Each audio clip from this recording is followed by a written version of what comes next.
At 3:14 p.m. on a rainy Thursday, I watched Victor scribble his name across a whiteboard like a kid marking his territory on a bathroom stall.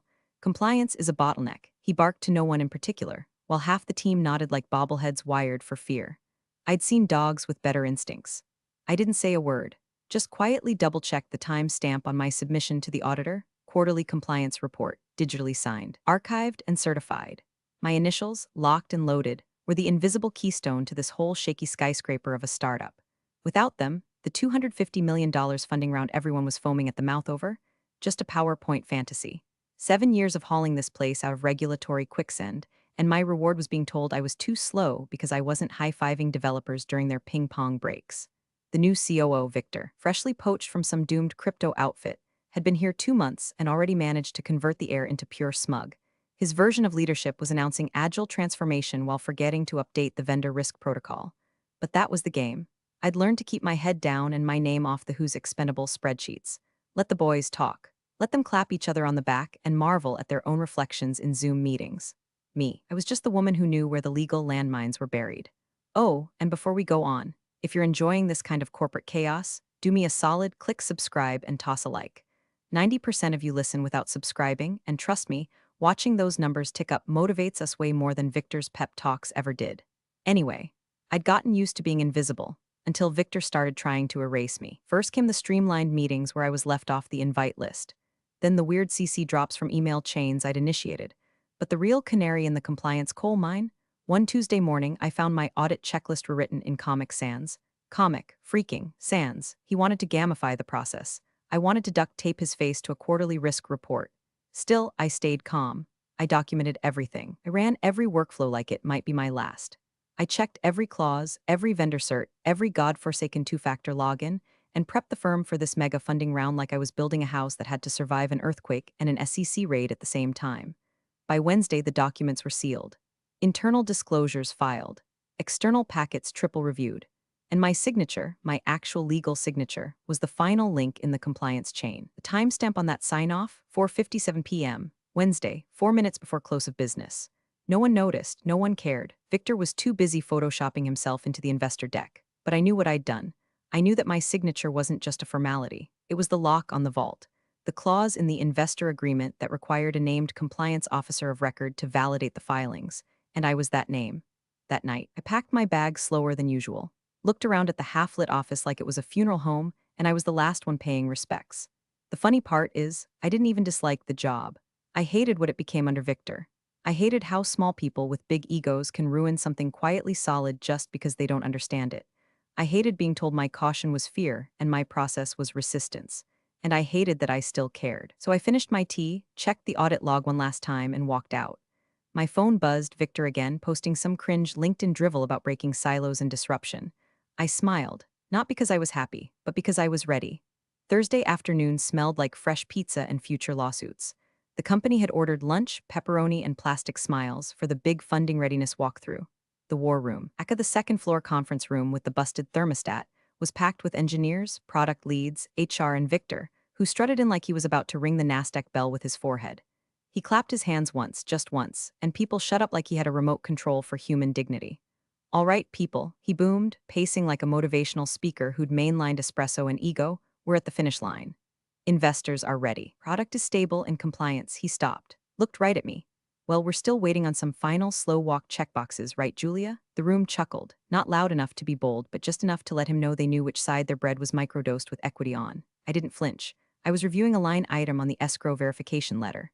All filings are submitted and certified, I said without even looking up. Nothing's slow. Everything's exact. That should have been the end of it, but Victor couldn't resist peacocking. He leaned over the table, grinning like a frat boy about to prank the R-Ray. You know what your problem is, Julia? He asked, loud enough for the intern in the hallway to hear. You're mistaking caution for relevance. Don't be happy, be gone. The words hit like a slap made of paper cuts. Nobody laughed, but nobody stepped in either.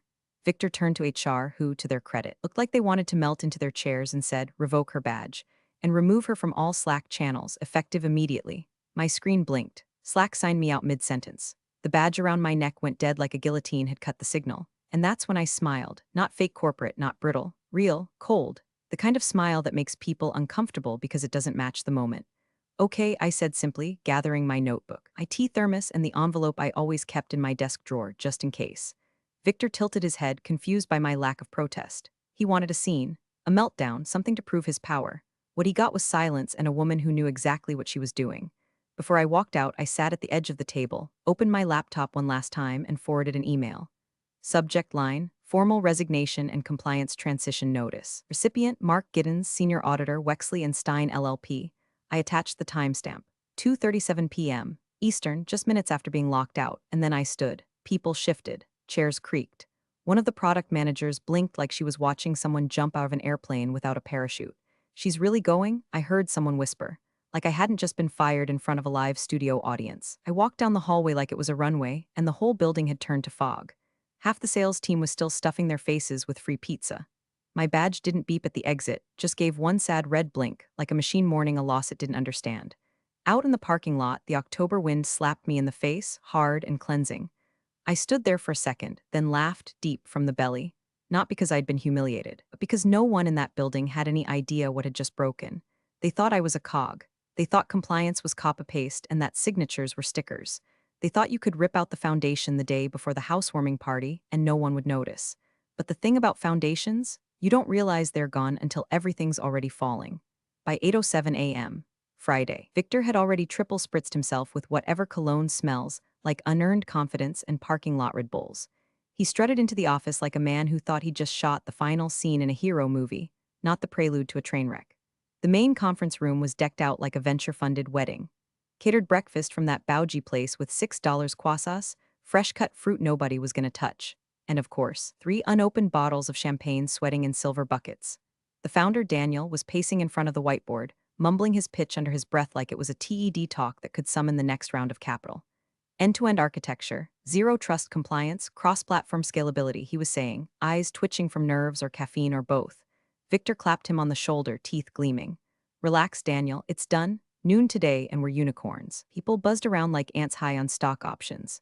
The vibes were electric, desperate, delusional.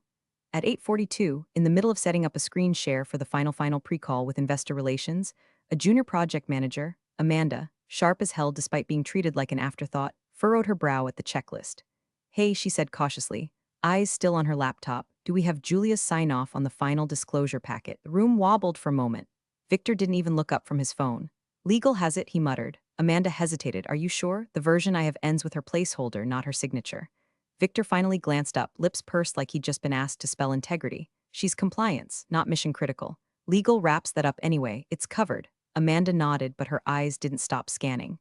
Her fingers flew across the keyboard, cross-referencing the internal sign-off matrix. Her voice went quieter. She was the named officer of record. "The clause says the sign-off has to be from the officer and role at time of submission." Victor blinked. "We submitted." "Amanda, no, she submitted the Q3 report, but the disclosure packet is different. It needed its own signature." Final version was finished Thursday at 10 a.m. Victor's jaw tightened just enough to register behind his botox-smoothed skin. "Legal has it," he repeated, this time with slightly less oxygen. Meanwhile, Daniel looked up from his notes. "Julia was still employed when the final edits were made, right?"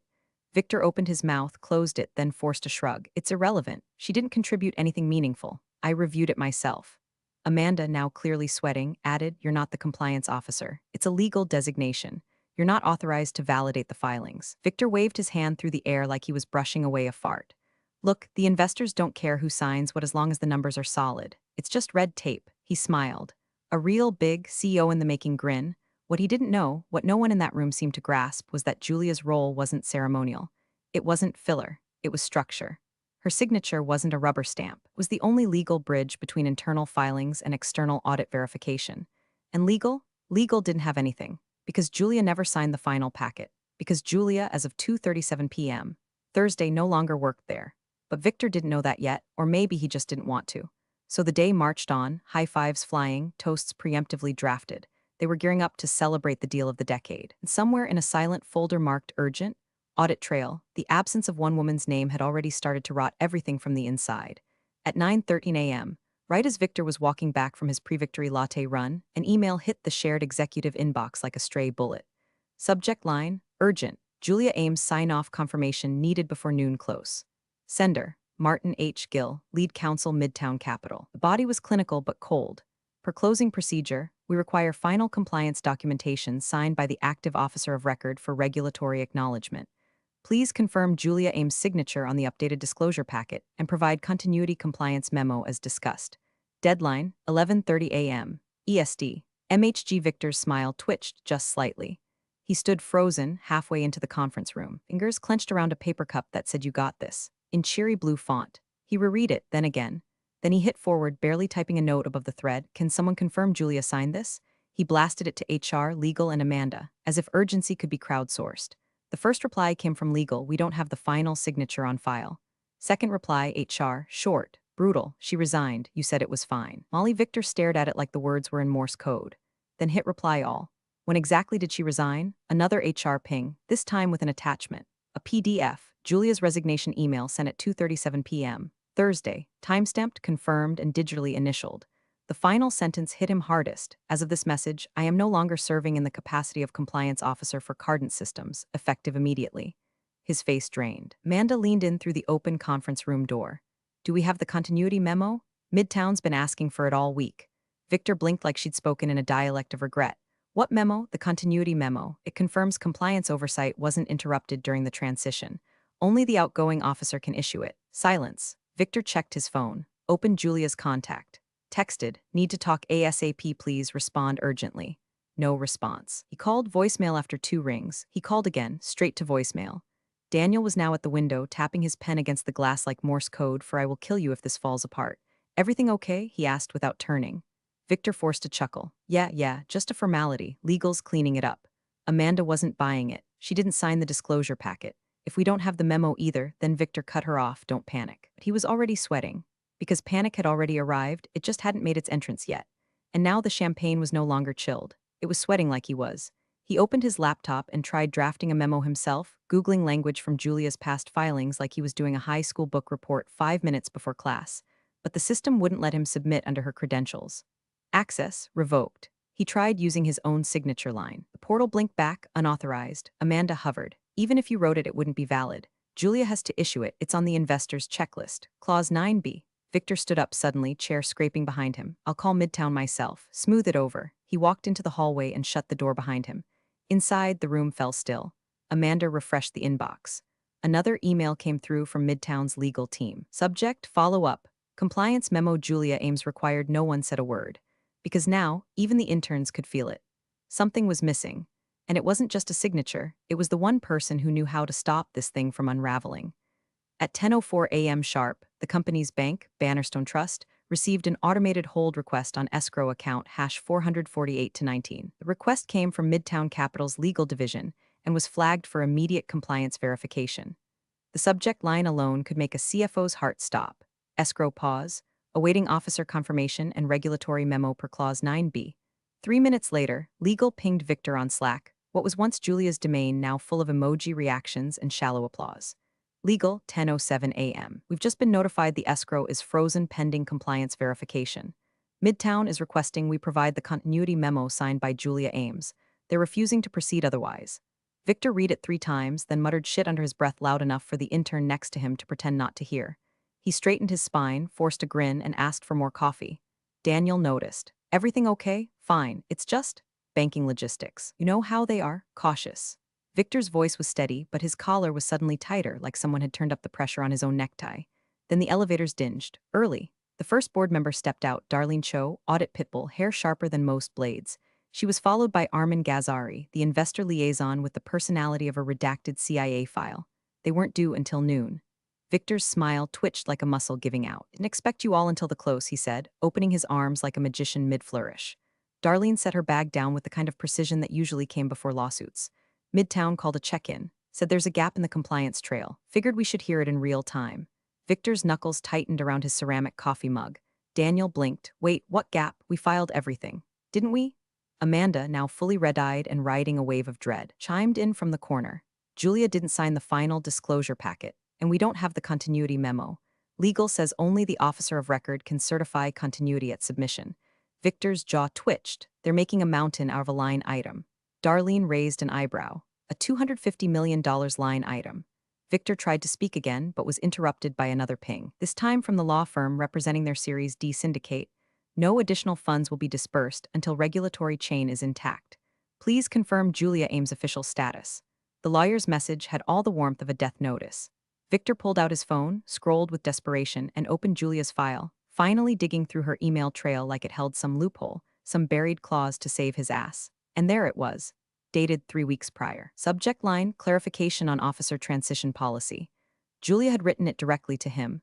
Victor, for clarity, compliance authority cannot be retroactively reassigned. If I'm removed without formal transition, regulatory continuity is legally compromised. Please don't assume otherwise. Victor had never replied. He just archived it, because back then he thought she was exaggerating, overcomplicating, being rigid, that word again. And now, in real time, he was watching the floor drop out from under him. One of the VPs walked past with a forced smile and said, "Almost party time, right?" Victor nodded, dead behind the eyes. "Yeah, almost." More board members arrived. The CFO whispered to legal, "Should we prep the fallback plan?" "There isn't one," legal whispered back. Because without Julia's memo, without her sign-off, the whole funding event was suspended midair like a glass chandelier held up by dental floss. And somewhere, Victor realized that for the first time in his puffed-up, ego-soaked career, he couldn't bluff his way out. Because the woman he'd erased was the only one who could unfreeze the deal. And she was gone. The boardroom smelled like overbrewed coffee and barely masked fear. The lights buzzed overhead, too bright, too sterile. Someone had wheeled in a tray of untouched croissants that now looked like props from a play about denial. The walls, usually lined with abstract tech optimism posters, suddenly felt like prison bars painted beige. Victor stood at the head of the table, stiff as a mannequin, while Daniel, the founder, sat to his right, rapidly thumbing through his phone as if a missed Slack message could reverse a legal implosion. The CFO, pale and visibly sweating, had her hands folded so tightly they looked fused. Two investors, silent, stone-faced, occupied the far end of the table, arms crossed like executioners waiting for the nod. The only sound was the crackle of the speakerphone as Midtown Capital dialed in. Conference initiated, the robotic voice chirped. Then came the voice of Martin H. Gill, lead investor counsel, calm and deliberate, the tone of someone who's had to kill dreams for a living. "Good morning," he said. "We'll make this brief. As of 10:04 a.m., escrow funds remain frozen due to an unresolved compliance failure." Victor cleared his throat. "That's a misunderstanding. Our internal team's resolving it now. There's been some confusion around sign-off attribution. Is Julia Ames present?" Martin asked flatly. Victor blinked. "No, she's no longer with the company." A brief pause. "Then, who authorized terminating your compliance officer on the eve of a $250 million funding close?" All heads turned toward Victor. He forced a smile that died halfway up his cheeks. "She was being disruptive," he said, "combative, slowing us down. I made the call." Martin didn't raise his voice. He didn't need to. She was the one person legally empowered to sign the final compliance chain, he said. No transition memo was filed. Her digital credentials were not passed, nor reassigned through regulatory channels. That renders your disclosure packet invalid. The air left the room like someone had opened a hatch at 30,000 feet. Daniel's phone slipped from his hand and hit the table with a thud. The CFO leaned in, eyes wide. "Wait, invalid like? Not fixable invalid?" Martin's voice remained flat, not retroactively. Julia was the named officer of record. According to the timestamp on her resignation email, she stepped down at 5:01 p.m. yesterday. Victor jumped in. "That's only a minute past 5. The window was still, the cutoff for legal validation was 5 o'clock p.m. EST. Martin interrupted. "Per Clause 9b in the funding protocol you signed, which, I should remind you, Julia negotiated on your behalf." Daniel buried his face in his hands. Christ. Martin continued. "Additionally, requested a continuity memo to preserve legal chain of command between filings. It was not received. Julia was the only person authorized to issue it. Without it, we are in breach territory." Victor tried to pivot. "Surely there's a way to know," Martin snapped, cutting through him like a blade. "There isn't." Silence. The boardroom might as well have been a tomb. One of the investors slowly leaned forward. "Did you even know about the memo?" Victor looked at his shoes. "Not specifically." The other investor, Armin, simply sighed. "You nuked our legal credibility for personality clash?" Victor raised his head, voice cracking. "She was difficult to work with, always so obsessed with procedure." "And that's exactly what we were investing in," Martin said. "Procedure, regulatory integrity, not charisma." The call ended with a final word from Martin, delivered with the finality of a judge's gavel. "We will be recommending immediate withdrawal from the round. The deal as it stands cannot proceed." Click, dead silence. No one moved. Victor looked around for something, support, explanation, a trap door to vanish through. All he found were stares, not angry, worse, disappointed. He sank into his chair like a man finally realizing he'd kicked out the load-bearing wall and expected the ceiling to hold. Julia had warned him exactly what would happen. He'd deleted her email. He'd mocked her, erased her from Slack like she was a speed bump. Now the house was crumbling, and the silence was deafening. Victor's hands trembled just enough to smear the ink on the signature line as he attempted to scrawl his name where Julia's should have gone.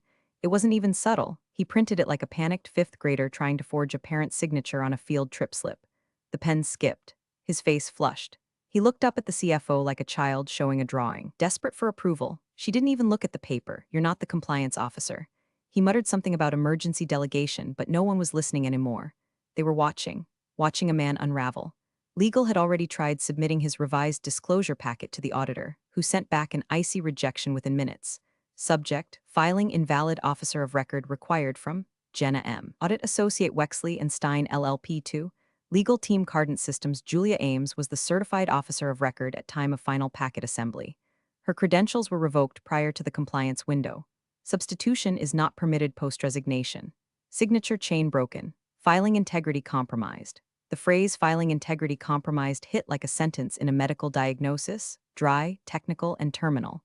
Victor gripped the table. Knuckles white. "Then we delay," he snapped. "Push the funding. A few days, just a hiccup."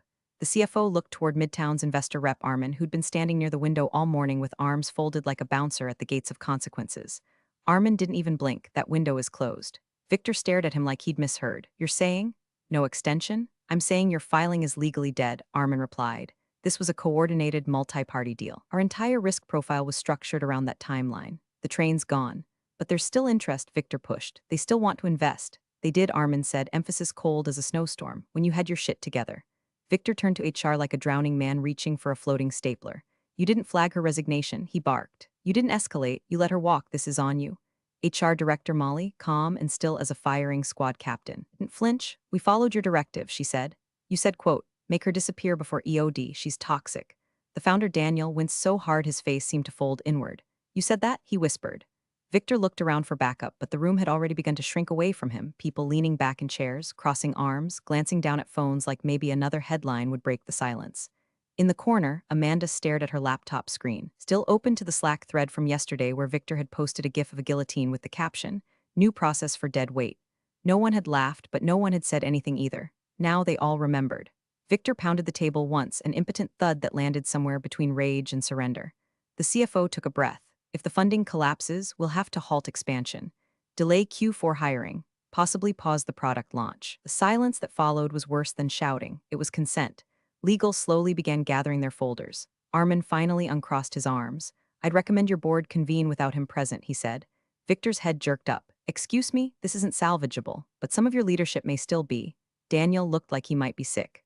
Victor opened his mouth to argue, to plead, to pull some last rabbit out of a shredded hat, but nothing came. No signature, no memo, no funding, nothing. Julia hadn't raised her voice, hadn't thrown a tantrum, hadn't burned anything on her way out. All she'd done was sign her resignation and walk. And now the man who said she was just compliant sat alone at a 12-foot table, surrounded by the ruins of a deal no one would ever rebuild.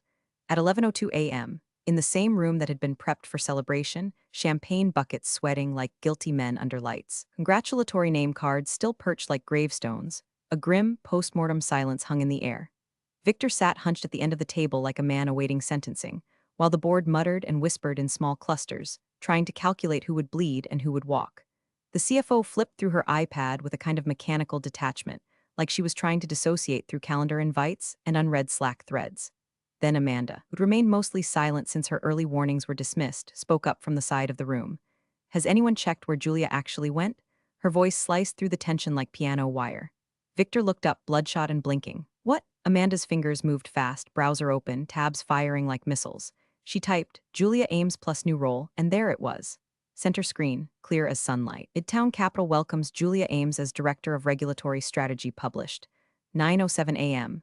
Today's subhead: "We're thrilled to add Julia's deep regulatory expertise to our leadership team at a time when precision and risk integrity matter more than ever." No one spoke. The only sound was the HVAC wheezing overhead like it, too, was processing what this meant. Amanda scrolled. The photo attached to the article showed Julia, calm, poised, confident, standing next to Martin Gill, the same investor lawyer who had just disemboweled their funding dreams over speakerphone. Daniel leaned forward, eyes wide, and glossed over. "Wait, Midtown?" Midtown was in the deal. They were one of the 3 firms backing our round. Silence answered him, heavy, cold, brutal. She switched sides, someone finally whispered. No one corrected them. Victor stood, a wild, broken energy twitching through his frame. This was sabotage. "She tanked us on purpose." "It's a conflict of interest." Amanda didn't even flinch. "Only if she joined before she resigned." She didn't. The article says effective Friday morning. She was gone before the deal collapsed.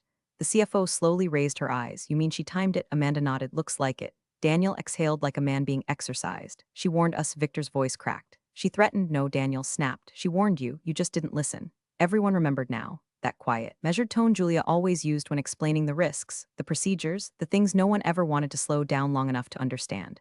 She'd flagged the gaps, sent memos, even spoke directly to Victor about succession protocol, about what would happen if the compliance chain broke mid-cycle. She hadn't hidden anything. She just watched, waited, prepared, and while Victor was busy deleting her from Slack like a digital purge, she'd been interviewing, strategizing, positioning, with the very firm that had the power to collapse everything she helped build. And they let her, because they wanted her more than they wanted the circus. Because someone, somewhere in Midtown, had read those filings and seen the name Julia Ames and said, that's the one holding it all together. Victor slumped back into his chair, pale as drywall. Why didn't she say anything? He muttered. Amanda closed her laptop with finality. She didn't need to, because Julia wasn't screaming on her way out the door.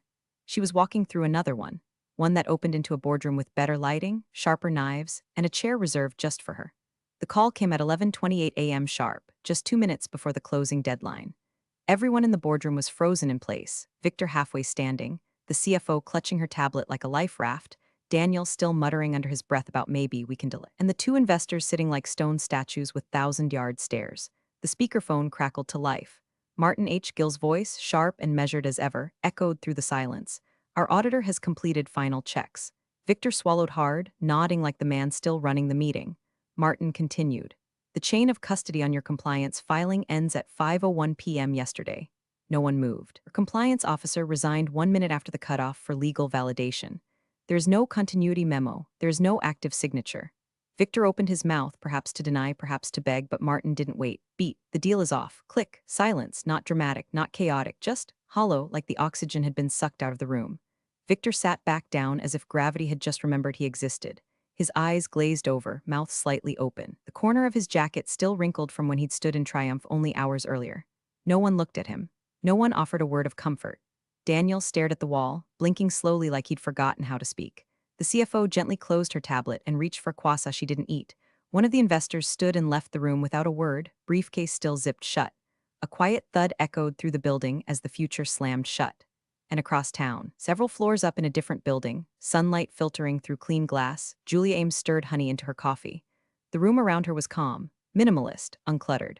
On her screen, the market news ticker rolled across, breaking, Cardant Systems $250M funding round collapses amid internal compliance failure. She didn't smile. Not quite. Instead, she took a sip and leaned back in her chair, watching the rest of the article unfold like a well-rehearsed overture. They'd blame internal misalignment. They'd say the timing was unfortunate. They'd insist lessons had been learned, but Julia knew. She knew compliance wasn't just forms and signatures, it was structure, weight, precision. It was the steel in the frame, not the paint on the walls. And when you rip the steel out and expect the house to stand, well, her laptop pinged. New email. From Deshaun Green, Senior Partner. Midtown Capital, subject, welcome, ready when you are. Julia closed the tab on Cardance, opened the onboarding portal, and never once looked back. Appreciate you sticking around, you legends of the break room. Subscribe for more chaos. Let's make your old managers spill their coffee in fear.